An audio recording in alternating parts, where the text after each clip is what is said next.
Hello friends, welcome to my channel. दोस्तों, आज के हम इस वीडियो में देखेंगे नागरिक संशोधन अधिनियम यानी कि दोस्तों सीएए के बारे में देखेंगे। दोस्तों चलिए दोस्तों, हम सबसे पहले देखते हैं सीएए क्या है। तो दोस्तों हमारा सीएए क्या है, सबसे पहले हम इसको देखते हैं।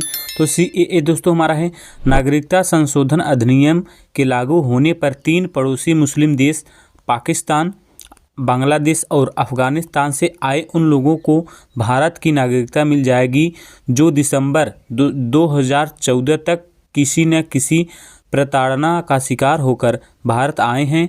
इसमें गैर मुस्लिम माइनॉरिटी हिंदू, सिख, बौद्ध, जैन, पारसी और ईसाई शामिल होंगे। दोस्तों आगे है दोस्तों, पिछले कानून के मुताबिक किसी भी व्यक्ति को भारतीय नागरिकता लेने के लिए कम से कम 11 साल भारत में रहना अनिवार्य था। और दोस्तों नए कानून के अनुसार हम देखते हैं, नए कानून के तहत 2014 के बाद आने वाले को लगभग 6 वर्षों तक भारत रहना अनिवार्य होगा, तभी उसे भारत की नागरिकता दी जाएगी। और दोस्तों जो व्यक्ति अभी अभी भारत आया है तो उसे 5 वर्षों तक भारत में रहना होगा। इससे पहले यह प्रावधान 11 वर्ष का था। अब हम दोस्तों सीएए के बारे में कुछ महत्वपूर्ण प्रश्न देखते हैं जो आप सबके लिए बहुत ही इम्पॉर्टेंट है किसी भी एग्जाम्स के लिए। चलिए दोस्तों हम देखते हैं पहला प्रश्न है किस देश से नागरिकता की अवधारणा को अपनाया गया है। तो दोस्तों किस देश से जो है नागरिकता का अवधारणा अपनाया गया है, इंग्लैंड देश से अपनाया गया है दोस्तों, यानी कि इस प्रश्न का सही आंसर हो जाएगा ऑप्शन डी। अगला प्रश्न है दोस्तों, संविधान के किस अनुच्छेद में संविधान संशोधन के बारे में बताया गया है। बहुत इंपॉर्टेंट है दोस्तों प्रश्न। तो किस अनुच्छेद में बताया गया है दोस्तों, अनुच्छेद 368 में जो है संविधान संशोधन के बारे में बताया गया है, यानी कि इस प्रश्न का सही आंसर हो जाएगा ऑप्शन डी।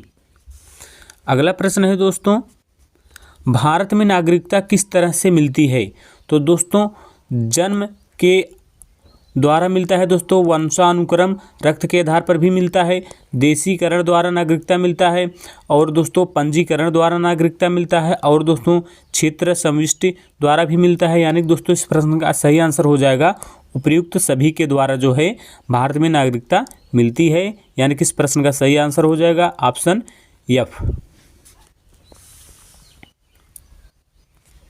अगला प्रश्न है, नागरिकता अधिनियम 1955 में कितनी बार संशोधन हो चुका है। तो दोस्तों कितनी बार हो चुका है, 6 बार हो चुका है, यानी कि इस प्रश्न का सही आंसर होगा ऑप्शन डी। अगला प्रश्न है दोस्तों, नागरिकता संशोधन बिल के तहत प्रवासियों को नागरिकता किस प्रकार से मिलेगी। तो दोस्तों किस प्रकार से मिलेगी, देशीकरण द्वारा नागरिकता। तो देशीकरण द्वारा नागरिकता मिलेगा दोस्तों, यानी कि इस प्रश्न का सही आंसर हो जाएगा ऑप्शन सी। अगला प्रश्न है दोस्तों, भारत में नागरिकता संशोधन कानून किस तारीख से लागू हुआ है। तो दोस्तों किस तारीख से लागू हुआ है, 11 मार्च जो 2024 से लागू हुआ है, यानी कि इस प्रश्न का सही आंसर हो जाएगा ऑप्शन डी। अगला प्रश्न है दोस्तों, सीएए का पूर्ण रूप क्या होता है। बहुत इंपॉर्टेंट है दोस्तों, सीएए का पूर्ण रूप क्या होता है, नागरिकता संशोधन होता है दोस्तों हिंदी में, और अंग्रेजी में जो है सिटीजन अमेंडमेंट एक्ट होता है, यानी कि इस प्रश्न का सही आंसर हो जाएगा दोस्तों ऑप्शन सी, उपर्युक्त दोनों हो जाएगा दोस्तों। अगला प्रश्न, नागरिकता संशोधन अधिनियम संसद में कब पारित किया गया था। तो दोस्तों कब पारित किया गया था नागरिकता संशोधन अधिनियम, 11 दिसंबर 2019 को पारित किया गया था, यानी कि इस प्रश्न का सही आंसर हो जाएगा ऑप्शन बी। अगला प्रश्न है दोस्तों, नागरिकता संशोधन अधिनियम सीएए 2019 का उद्देश्य क्या है। तो दोस्तों क्या था, अफगानिस्तान, बांग्लादेश और पाकिस्तान के उत्पीड़ित अल्पसंख्यक समूहों को नागरिकता देना, यानी कि इस प्रश्न का सही आंसर हो जाएगा ऑप्शन सी। अगला प्रश्न है दोस्तों, सीएए इनमें से किस पर लागू नहीं होता है। तो दोस्तों इनमें से सीएए किस पर लागू नहीं होता है, भारतीय नागरिकों पर जो है सीएए लागू नहीं होता है, यानी कि इस प्रश्न का सही आंसर हो जाएगा ऑप्शन सी। अगला प्रश्न है दोस्तों, नागरिकता का संबंध भारतीय संविधान के किस भाग से है। बहुत ही इम्पॉर्टेंट प्रश्न है दोस्तों। तो किस भाग से है, भाग 2 से है, यानी कि इस प्रश्न का सही आंसर हो जाएगा भाग 2 ऑप्शन बी। अगला प्रश्न है, नागरिकता संशोधन अधिनियम 2019 के तहत भारतीय नागरिकता के लिए भारत में लगातार 11 वर्ष रहने की सीमा को घटाकर कितने वर्ष कर दिया गया है। बहुत ही महत्वपूर्ण प्रश्न है दोस्तों।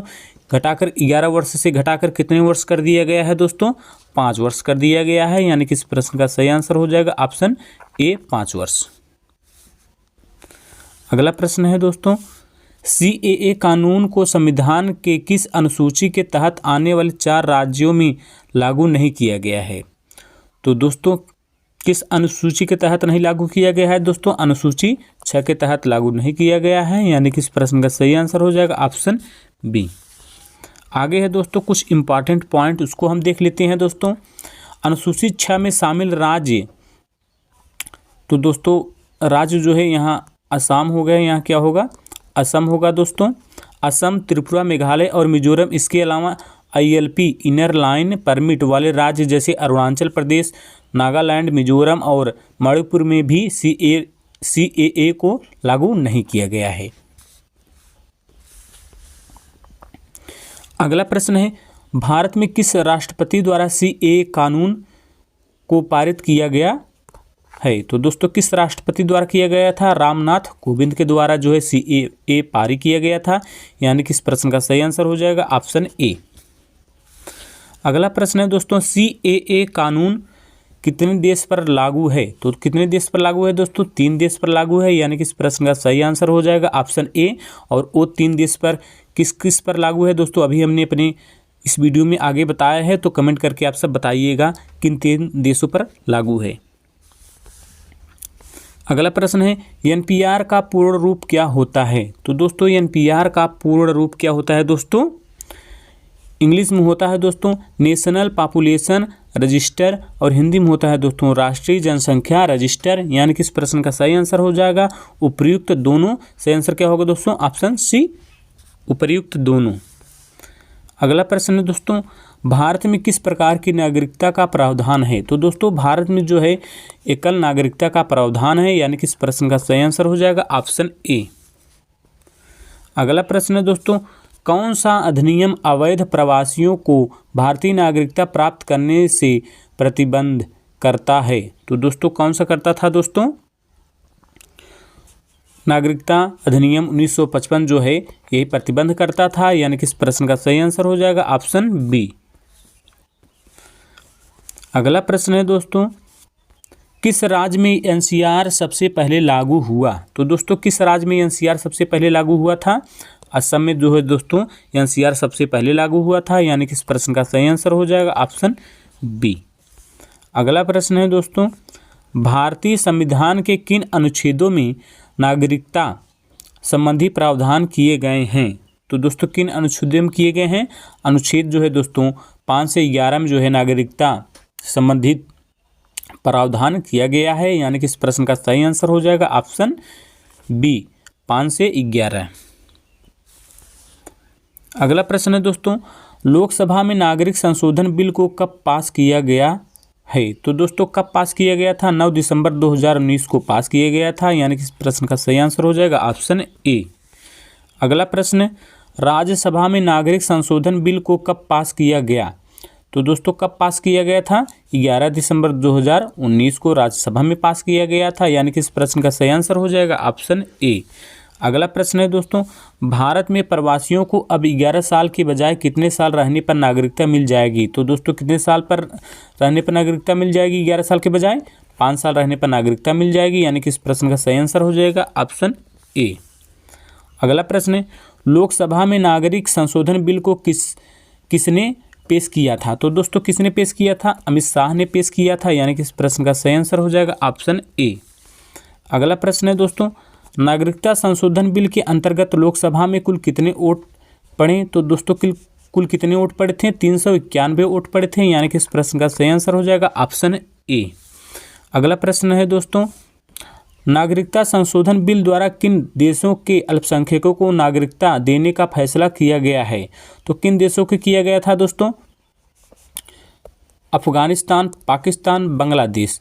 यानी कि दोस्तों इस प्रश्न का सही आंसर हो जाएगा उपयुक्त तो सभी। इन तीनों देशों को जो है नागरिकता संशोधन बिल द्वारा जो है नागरिकता देने का जो है फैसला किया गया है। यानी कि इस प्रश्न का सही आंसर हो जाएगा ऑप्शन डी, उपयुक्त सभी। अगला प्रश्न है दोस्तों, नागरिक संशोधन बिल के अंतर्गत राज्यसभा में कुल कितने वोट पड़े? तो दोस्तों कुल कितने वोट पड़े थे? 220 वोट पड़े थे। यानी कि इस प्रश्न का सही आंसर हो जाएगा ऑप्शन ए।